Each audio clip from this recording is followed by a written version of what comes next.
নমস্কার, আমি শর্মিষ্ঠা। আমার নিজস্ব চ্যানেল খামার ডায়েরিতে আজকে নিয়ে চলে এসেছি কাজুর বরফি বা কাজু কাটলি। তার জন্য আমি প্রথমেই দেখুন নিয়ে নিচ্ছি এই কাপে 1.5 কাপ দুধ।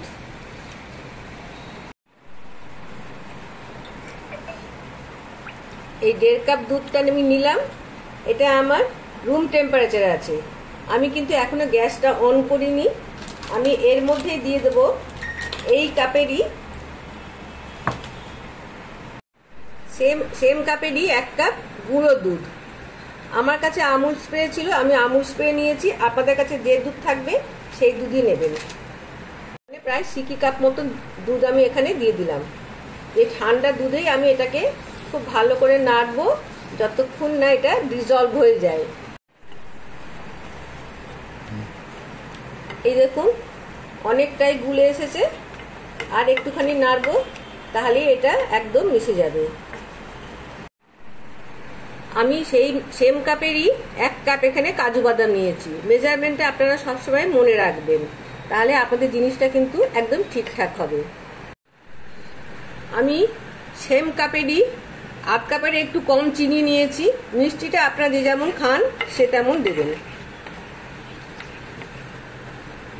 মিক্সিতে একটু ব্লেন্ড করে নিয়ে আসছি।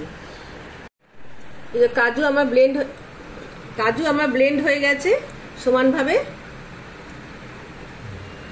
মনে রাখবেন যে কাজুটা কখনোই একভাবে ব্লেন্ড করবেন, থেকে তেল বেরিয়ে আসে, সেজন্য বারবার অফ অন করে মিক্সিটা ঘোরাতে হবে।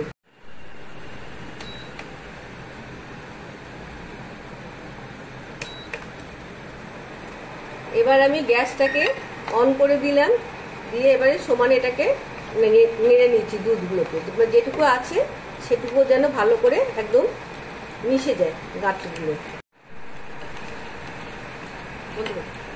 দেখুন দুধটা পুরো মিলে গেছে, গুঁড়ো দুধ আর লিকুইড দুধ। এই সময় আমি চিনিটা এখানে দিয়ে দেব। চিনি দিয়ে এটাকে আবার নাড়বো। চিনি দেওয়ার সঙ্গে সঙ্গেই এই দেখুন চিনিটা দেওয়ার সঙ্গে সঙ্গে দুধটা আবার পাতলা হয়ে গেছে। এবার আমি চিনিটাকে ডিজলভ হওয়া পর্যন্ত, মানে না মিশে যাওয়া পর্যন্ত এটাকে আমি নেড়ে যাব। দেখুন দুধটা খুব সুন্দরভাবে ফুটে উঠেছে, চিনিটাও গলে গেছে। যেহেতু মিল্ক পাউডারে কোনো রকম নিজস্ব ঘি নেই, আর কাজুর বরফিটাতে আমি ওই জন্য এই দুধটার মধ্যেই দেখুন চিনি আর দুধ ভালো করে গুলে গেছে। এবার আমি এখানে দিয়ে দেবো 1 চামচ ঘি।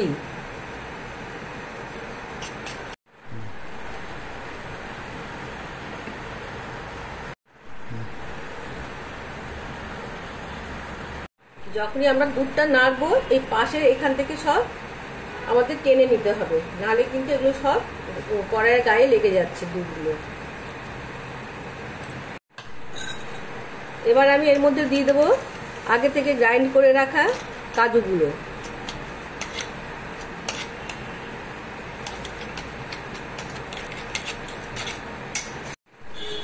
এবার কাজু দিয়ে সমানে আমি এটাকে নেড়ে যাব। আঁচ কিন্তু এটা স্লোতে রেখেই করতে হবে। এবং এই কাজুর বরফিটা সব যদি হাতের কাছে জোগাড় থাকে তাহলে কিন্তু মোটামুটি আমি ঘড়ি দেখে বলছি আপনাদের 15 মিনিটের মধ্যে রেডি হয়ে যাবে। এই দেখুন অনেকটাই শুকিয়ে গেছে, এবারে প্রায় হয়ে এসেছে। এর মধ্যে একটা কথা আপনাদের কাছে বলে দিই, যে যারা আমার চ্যানেলটিকে সাবস্ক্রাইব করেছেন তাদেরকে অসংখ্য অসংখ্য ধন্যবাদ। আর যারা এখনো করেননি, ভাবছেন করবেন কিনা, করে দিন। সাবস্ক্রাইব করে পাশে রাখা বেল আইকনটিকে প্রেস করে দিন। আর হ্যাঁ, যদি বেশি ভালো লাগে তাহলে একটা লাইক করে দেবেন, আপনাদের আত্মীয় স্বজনের সঙ্গে শেয়ার করে দেবেন। দেখুন এবারে সমস্ত দুধটা প্রায় টেনে গেছে। আমি এই সময়তে গ্যাসটাকে অফ করে দিয়ে নাড়ছি সমানে। না নাড়লে কাজু তো তলায় ধরে যাওয়ার সম্ভাবনা থাকে। এবার আমি এই কাজুর মধ্যে দিয়ে দিচ্ছি এলাচ গুঁড়ো। এলাচকে থেতো করে গুঁড়ো করে নিলেই বেশি সুন্দর লাগে খেতে, বা গন্ধটা খুব ভালো হয়। আমি আরেকবার এটাকে অন করে দিলাম। অন করে দিয়ে আবার এই স্লো ফ্লেমেই আবার নাড়ছি। এই দেখুন আস্তে আস্তে খুব সুন্দরভাবে এটা ছেড়ে আসবে চারিদিক থেকে।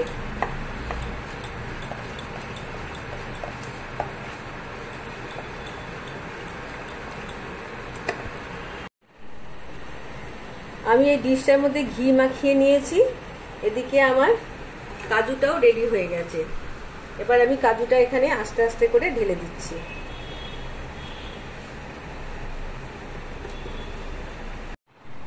এই যে আমি এবার খুন্তির পেছন দিকটা দিয়ে দেখুন সমান করে নিচ্ছি।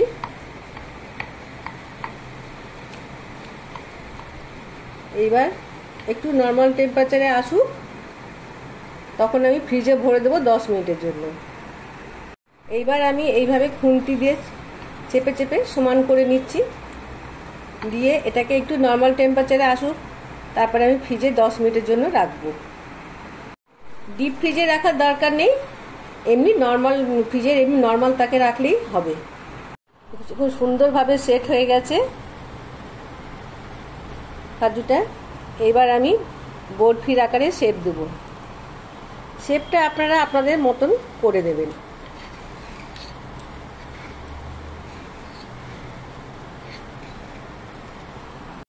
এই যে সেট হয়ে গেছে পুরোপুরি।